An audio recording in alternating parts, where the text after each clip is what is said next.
मुबारक हो मुसलमानों, आखिरकार ओवैसी साहब की मेहनत रंग लाई है। सुप्रीम कोर्ट ने वक्फ बिल पर भारतीय जनता पार्टी की सरकार को ऐसा फटकार लगाया है, ऐसी उनको बात सुनाई है कि अब बीजेपी सरकार वक्फ कानून तो छोड़ दो, अगर यूनिफॉर्म सिविल कोड भी लाना चाहेगी तो बीजेपी सरकार को 10 बार सोचना पड़ेगा। तो ये मुसलमानों की बहुत बड़ी जीत, संविधान की जीत और भारत के लोगों की जीत है, उन लोगों की जो संविधान के लिए जीते हैं और देश के लिए जीते हैं। साथ ही वक्फ बिल को लेकर एआईएमआईएम पार्टी ने इतिहास रच दिया है। क्या है पूरा मामला, क्या कुछ सुप्रीम कोर्ट ने टिप्पणी दी है जिससे बीजेपी सरकार की बोलती बंद हो गई, और ओवैसी साहब के बारे में जो कुछ आप सुनेंगे आज, आपके भी पैरों तले जमीन खिसक जाए, क्योंकि सुप्रीम कोर्ट के अंदर जो कुछ हुआ, जितना फैसला हुआ, जिन फैसले पर सुप्रीम कोर्ट ने स्टे लगाया है, उसी चीज की मेहनत हम और आप मिलकर कर रहे थे। तो जिन लोगों ने भी सड़कों पर उतरकर रास्ते जाम किए, संवैधानिक तरीके से प्रोटेस्ट किया, उनका प्रोटेस्ट करना सही जगह लग चुका है, क्योंकि सुप्रीम कोर्ट ने वक्फ बिल पर मोदी सरकार को बड़ी फटकार लगाई और इसके कई मामलों को पर रोक लगा दी है। यानी मोटा मोटी सुप्रीम कोर्ट ने वक्फ बिल पर प्रतिबंध लगा दिया है। तो पूरी वीडियो को विस्तार से समझेंगे और जानेंगे। उससे पहले अस्सलाम वालेकुम रहमतुल्लाहि व बरकात। अल्लाह के नाम से शुरू, जो बड़ा मेहरबान और निहायत रहम करने वाला है। मैं हूं मोहम्मद हफीज अंसारी और आप देख रहे हैं द पॉलिटिकल। आज से 8 महीने पहले 8 अगस्त 2024 को भारतीय जनता पार्टी के मंत्री किरण रिजिजू ने लोकसभा के अंदर वक्फ अमेंडमेंट बिल 2024 को पेश किया, जिसके बाद असदुद्दीन ओवैसी साहब समेत कई भारत के बड़े नेताओं ने इसका विरोध किया।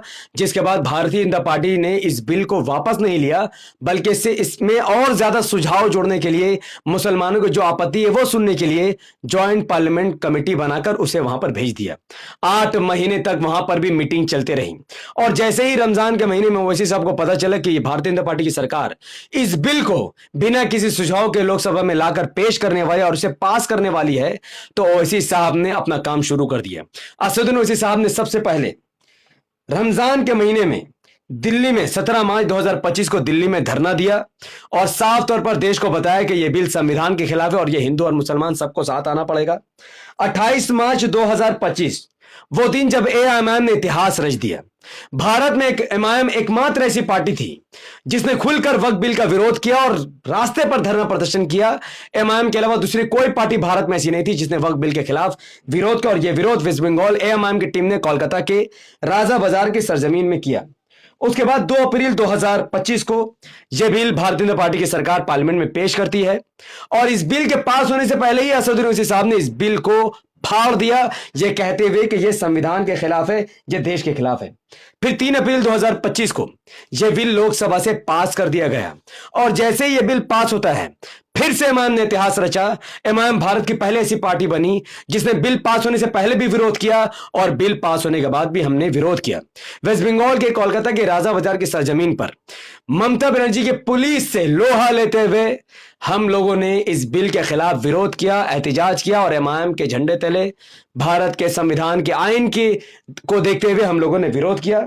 आखिरकार यह बिल पास हुआ, और अब 16 अप्रैल 2025 जब यह मामला सुप्रीम कोर्ट में गया, क्योंकि ओवैसी साहब सबसे पहले ऐसे व्यक्ति थे जिन्होंने इस मामले को सुप्रीम कोर्ट तक उछाला और सुप्रीम कोर्ट से यह न्याय की मांग की कि यह बिल संविधान के खिलाफ है। आखिरकार सुप्रीम कोर्ट में 16 अप्रैल 2025 के दिन यह जो पूरा केस था, इसका टाइटल था Asaduddin Owaisi versus union of India.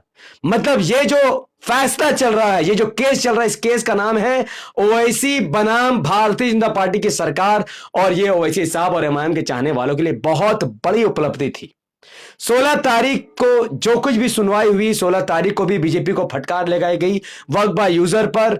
Hindu community के लोगों को वक्फ बोर्ड में लाने की बात पर सुप्रीम कोर्ट ने अच्छी खासी लताड़ लगाई, जिसके बाद अब आज यानी 17 अप्रैल 2025 सुप्रीम कोर्ट ने अपना आखिरी कुछ फैसला दिया है।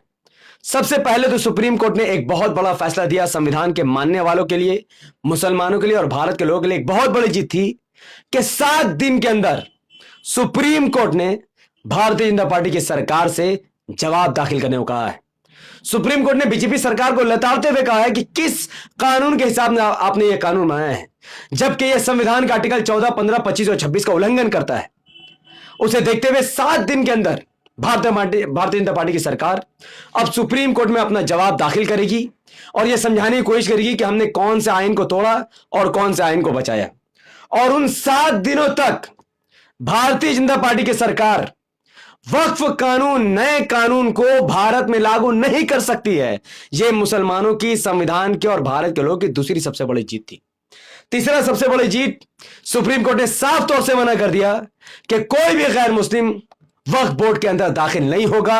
यानी इस बिल में जो अमेंडमेंट किया गया था कि 2 गैर मुस्लिम भी आएंगे, सुप्रीम कोर्ट ने इसको सरे से नकार दिया और इस पर स्टे लगा दिया है कि जब तक सुनवाई कंप्लीट नहीं हो जाती, बीजेपी अपना पक्ष नहीं रख लेती, जवाब नहीं दे देती, तब तक इस बिल में जितने भी अमेंडमेंट किए गए हैं उसको, एक अमेंडमेंट को भी भारत में लागू नहीं किया जाएगा।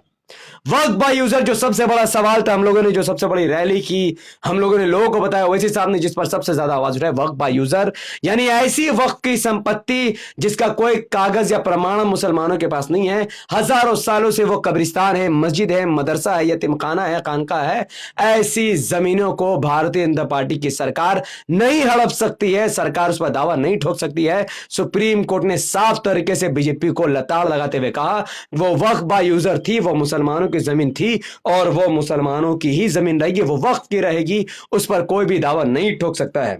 तीसरी सबसे बड़ी जीत भारत और संविधान की ये रही कि चूंकि कलेक्टर को बहुत बड़ा पोजीशन, बहुत बड़ा रुतबा दे दिया गया था वक्फ कानून के तहत, तो सुप्रीम कोर्ट ने उस पर भी लताड़ लगाते हुए कहा कि अगर कलेक्टर को किसी जमीन पर फैसला करना हुआ, उस पर सुनवाई करनी हुई, उस पर रिसर्च यानी उस पर अगर जांच पड़ताल करनी हुई तो वो करे, लेकिन उसके लिए कलेक्टर को कोर्ट से परमिशन लेनी पड़ेगी।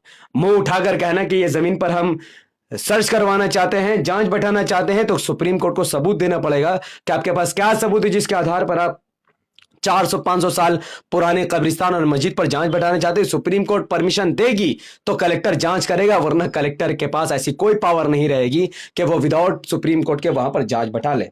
पांचवी सबसे बड़ी जीत ये थी कि इस कानून पर पूरी तरीके से सुप्रीम कोर्ट ने स्टे लगा दिया है।